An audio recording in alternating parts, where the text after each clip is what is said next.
exhaust leak. The wheels are chalk, the vehicle's in neutral, all brakes are applied, the vehicle is safe and secure. We're going to check the exhaust. Let's use this side. All the clamps and the pipes are tight and secure. No holes, I smell no leak, and I feel no leak. I'll follow the pipe. All clamps are tight and secure. I feel no leak. I see no leak. All clamps are tight and secure all the way to the top. Now I'm going to perform the cross test, smell test.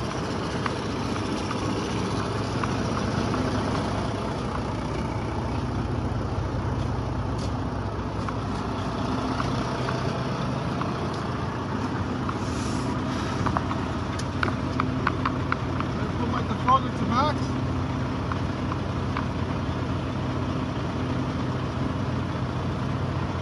After 15 seconds, I smell no leak, I feel no leak. Exhaust is done. Now I reach my major and minor. Puss, kill the truck.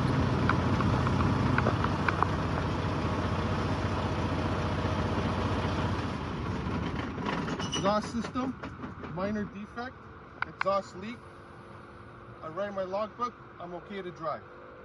My major defect, leak caused exhaust gas to enter compartment. Major defect, I write in the logbook, the operator note, vehicle's out of service.